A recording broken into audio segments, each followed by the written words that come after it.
संत संसार में धोबी बन के आते हैं। धोबी का काम है धुलाई करना, गंदे कपड़ों की सफाई करना और उनको धो के उज्ज्वल और पवित्र वैसे ही बना देना जैसे वह शुरू में थे। इस वाणी में भी तुलना ये की गई है, ये रूह भी पवित्र थी।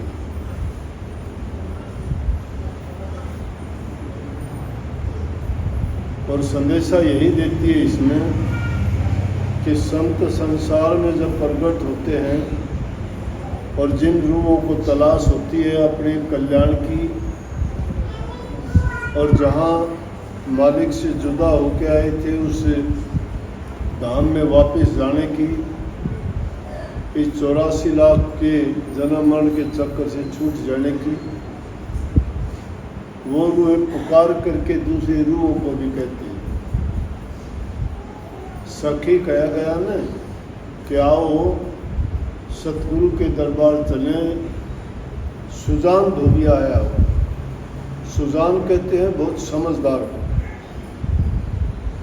धोबी भी एक प्रकार के नहीं होते ना, कोई तो खराब से भी खराब कर देगा, लेकिन सुजान धोबी जो होगा वो उसके दाग धब्बे मैल सब निकाल देगा।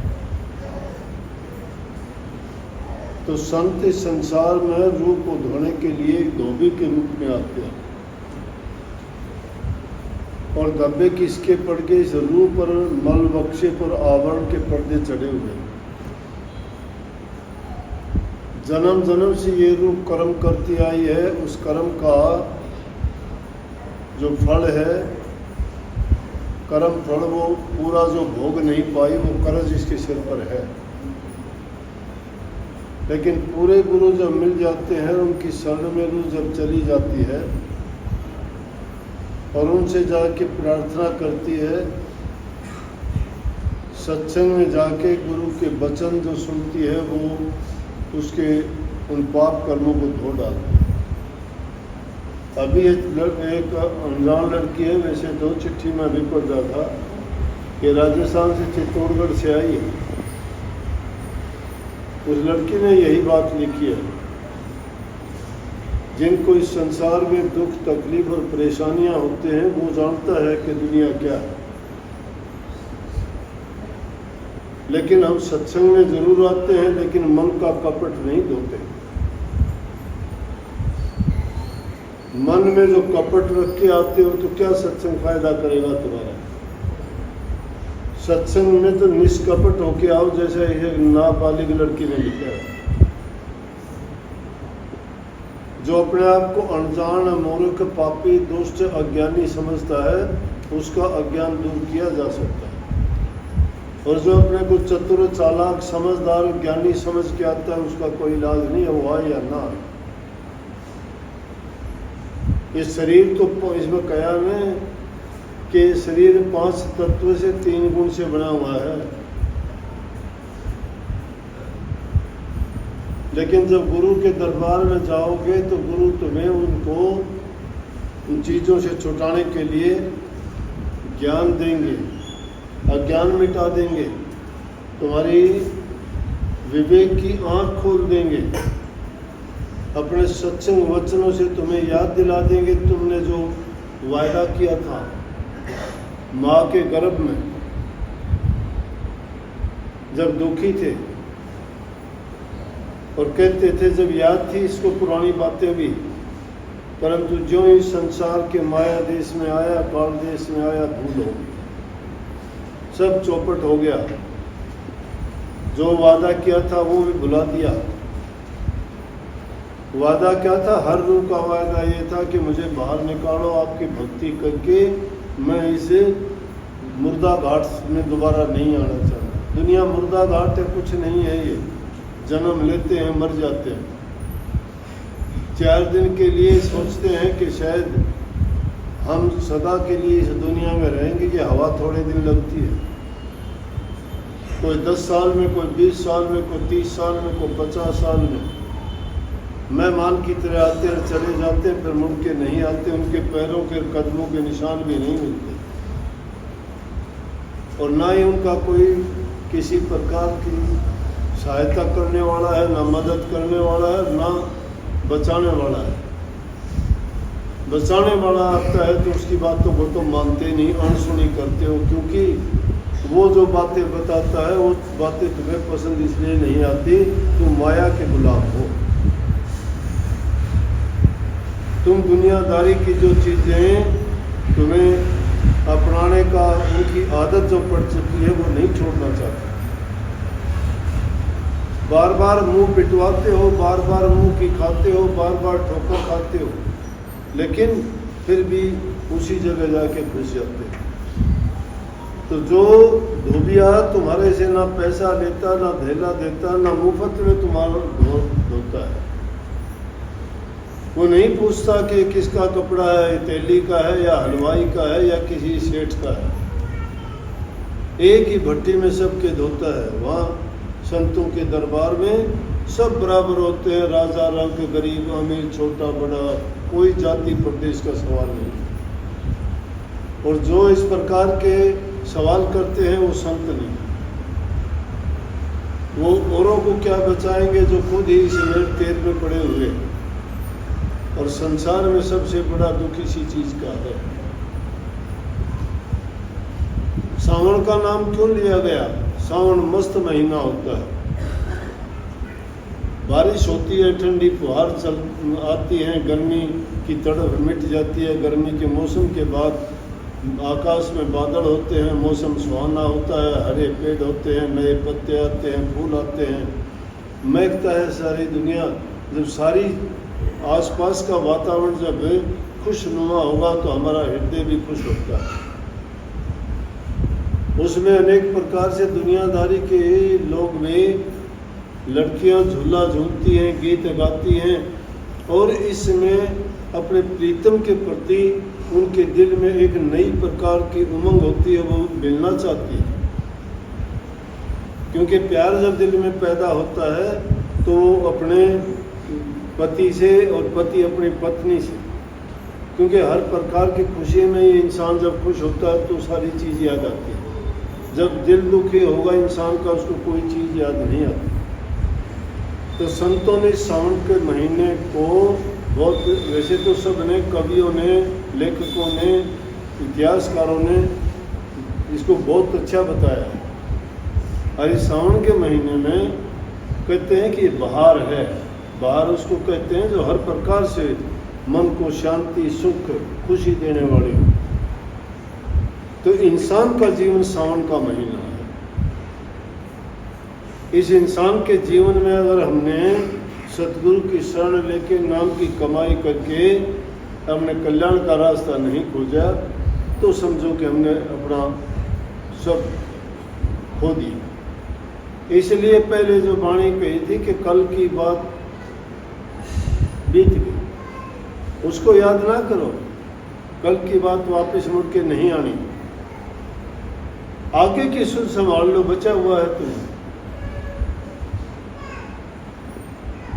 जो जा चुकी है वो तो खो दिया आपने, खो, वो वापस नहीं आई। उसके लिए पछतावा करो, याद करो, कितना भी करो, लेकिन हाँ उससे ये शिक्षा ले लो कि वो तुमने व्यर्था खो दी, अब आगे व्यर्था नहीं खोनी। एक एक पल का बड़ी कीमती है। कबीर साहब कहते सुन रे अनजान तेरा होत मोल नुकसान, छोड़ निज ज्ञान कहाँ फिक्र कर माल की, बड़े बड़े छत्रधारी तेजवंत रूप भारी, गए छोड़ छोड़ हाथी घोड़े रथ पाल की, 4 दिन का जीवना विचार देख लाभान, होएगा हैरान जब हाथ पड़े काल की, वृथा बिताओ ना अटल अमोल सांस, एक एक पल जात लाख लाख लाख, एक एक पल लाख लाख लाल की कीमत की है, लेकिन हम उसको व्यर्था खो रहे हैं। कबीर साहब कहते सांस सांस में नाम सुमन, और वृथा सांस ना खोए, क्या जाने इस सांस का आवरण होना। ये तो एक मस्क में जैसे फूंक भरी हुई है, इस तरह फूंक भरी हुई है। देखते देखते जिस प्रकार से तारा सुबह होते ही तारे छिप जाते हैं, इसी प्रकार ये जीव भी संसार से लुप्त होते हुए देर नहीं लगेगी।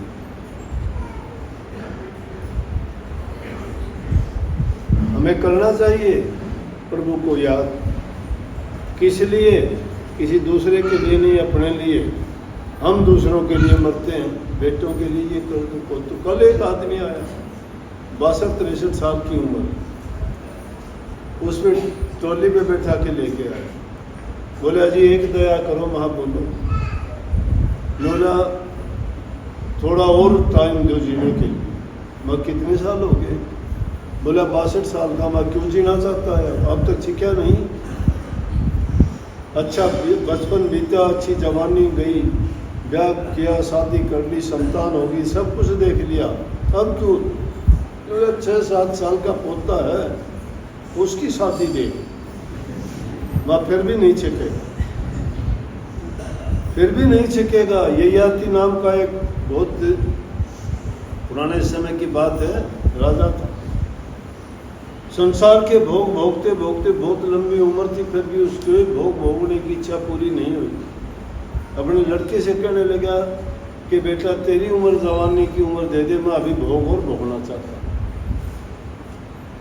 इन भोगों से मन नहीं भरता कभी किसी का। ये भोग नहीं, ये रोग है। रोग के बाद में शोक होता है, दुख होता है। चंद मिनटों की खुशी है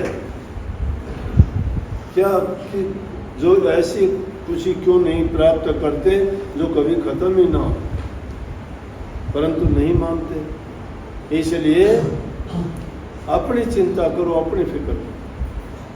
ये लड़की ने लिखा है, लंबा चौड़ा लिख रखा, रजिस्ट्री करी बेचारी ने। अब पढ़ना पड़ा, पूरा जमाना तो आजकल चिट्ठी का रहा को नहीं। संदेशे देते हैं, फ़ोन से देते हैं, बात करते हैं, फ़ोन से करते हैं, मैसेज कर देते हैं, वॉइस मैसेज भेज देते हैं।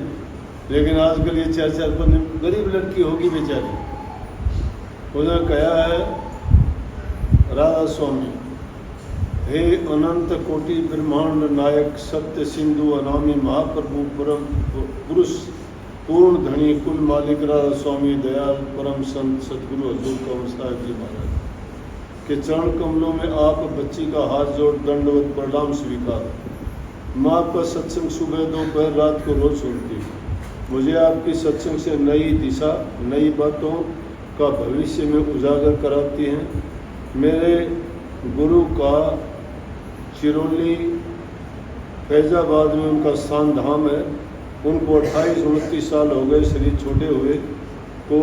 मेरे माता पिता ने मेरे को 2.5 साल की थी तब से गुरु के सत्संग में ले जाने लग गई थी। मैं बड़ी व समझदार होने के बाद उनके वचन व व्यवहारिक बातों का लगाना शुरू कर दिया, और जब से धीरे धीरे जल खाना किसी के घर का बंद भी कर दिया, क्योंकि जैसा खाए अन्न वैसा हो मन, जैसा पिए पानी वैसी हो वे वाणी। समझदार होने पे मुझे नामदान मिला। मेरे मन अब तक लगन पक्की रखी है। समझदार होने पर नामदान मिला। मेरे मन में अब तक लगन पक्की रखी है, पर कुछ खाना पीना किसी के पैसे का आ जाता है तो मेरी बुद्धि खराब कर देती है। देखो, अगर खराब आ जाता है तो मेरी बुद्धि को खराब कर देता है। गलत खाना, गलत पैसा, गलत लोगों की संगति, गलत विचार, ये सत्संगी के लिए सबसे बड़ा बुरा काम है। तो कितनी छोटी बच्ची इस बात को समझ गई कि किसी का गलत खाना, चोरी का, हेरा फेरी का या गलत तरीके से आया हुआ वो आदमी के विचारों को खराब कर देता है, मेरी बुद्धि खराब कर देता है। इसलिए इनसे मैं बहुत बचना चाहती हूँ। मेरे जीवन में बहुत कठिनाइयाँ, संघर्ष आए, पर नाम का सुमन और शब्दों का पाठ जोर जोर से बोलकर बुरी बातें, बुरे विचार को मन से हटाना चाहती हूँ। समाधान बताया है। आप लोग पूछते हो ना, पूछते काम करते ही नहीं। वो कहती है जब मेरे साथ कोई कठिनाई परेशानी आती है तो मुझे नाम का सुमन जोर जोर से करके या और कोई भी दुनियादारी की बातों का मुझे परेशानी होती है तो मैं उनको हटा देती हूँ। मेरे परमपिता शांति और सुई चुभोकर मेरे कर्म काटते हैं। मेरे पहले अभी और कई कर्मों के कर्म काटने और परमार्थी के सभी कर्म काट कर चरणों में वासा देते, इसलिए हमको ज़्यादा तकलीफ होती है। मेरे लिखने में और वाक्य की अशुद्धि पर मैं आपसे बार बार हाथ जोड़कर क्षमा मांगती हूँ। आप मेरे ऊपर दया की भीख की बख्शिश करें। अंधकार मिटाकर जीवन में नई रोशनी का उजागर कराकर मेरे जीवन को सफलता देकर मालिक परम पिता के चरणों में वासा दिलाएं।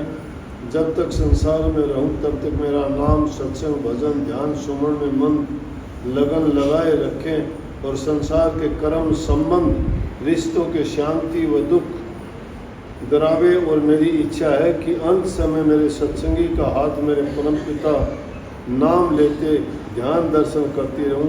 हमेशा मेरी यही इच्छा है। ये बातें संसारी लोग नहीं जानते, वे हंसते हैं, निंदा करते हैं, क्योंकि उनको तो बार बार आने पर अच्छे और बुरे का भान करते हैं। मेरे जीवन में पिता सुख नहीं है, ये बात ज्योतिष ने बताई थी। मेरा परिवार बना दो, पति दोनों चले गए, मेरी बच्ची थी और वह जहाँ की तहाँ रह गई, और मेरा ससुराल पियर, अभी सब रिश्ते नाते समाप्त हो रहे हैं। मैं अकेली हूँ, क्योंकि पति के बाद ससुराल के रिश्ते खत्म, माँ के जाने के बाद थोड़े दिन पीर के थे, अब सब हमेशा के लिए समाप्त होते जा रहे हैं। निम्बा हेड़ा में मेरी मम्मी पापा के हाथ की मेहनत का मकान है, उसमें रह रही हूँ। अब आगे और लिखना उचित नहीं समझती। आप खुद अंतर्यामी हो, आपको आगे का मेरा भविष्य मालूम होगा। तो ये बात मेरा बताने का मतलब है कि सत्संगी की सोच ऐसी होनी चाहिए। मानता तो तभी है इंसान जब दुख के बादल ऊपर मंडराते हैं, पहले नहीं मानता कोई भी। इसीलिए कबीर जैसे संतों ने कहा कि दुख में सुमन सब करे, सुख में करे ना कोई। और जो सुख में सुमन करे तो दुख का एक हो। सुख में सुमन ना किया, दुख में किन्या याद, कहे कबीर तो दास की कौन सुने फरियाद। फिर उसकी फरियाद कौन सुने? मतलब हो जब तो आदमी बड़ा मीठा मीठा बोलेगा, मतलब निकल गया तो कोई बात करना तो दूर की बात, फूटी आँख से भी नहीं देखना चाहता कोई किसी को। तो दुनिया मतलब की है, स्वार्थ की है, लालच की है। जिनके लिए तुम मरते कपते हो ना, उनके दिलों में दया भाव नहीं है। वो तो अपनी वही चतुराई, चालाकी, हेरा फेरी, अपनी बुद्धि के खेल में अगले को मूर्ख समझ के और ठाठ करना चाहते हैं। लेकिन ये दुनियादारी है भैया, इसमें अपने पल्ले बचा के निकलो, नहीं तो काला दाग ला दे लगा। बड़ा कठिन है इस दुनिया में। लेकिन कोशिश करोगे, जो नाम को आगे रख के चलता है, जैसे इसने कहा कि जब ऐसी कोई बात आती है, नाम का सुमन करती हूँ, ध्यान करती हूँ, अभ्यास करती हूँ। जब इंसान सोचता है, ऐसी सोच जो रखेगा उसके सामने परेशानियां नहीं आ सकती। सबको बहुत बहुत आशीर्वाद। राधा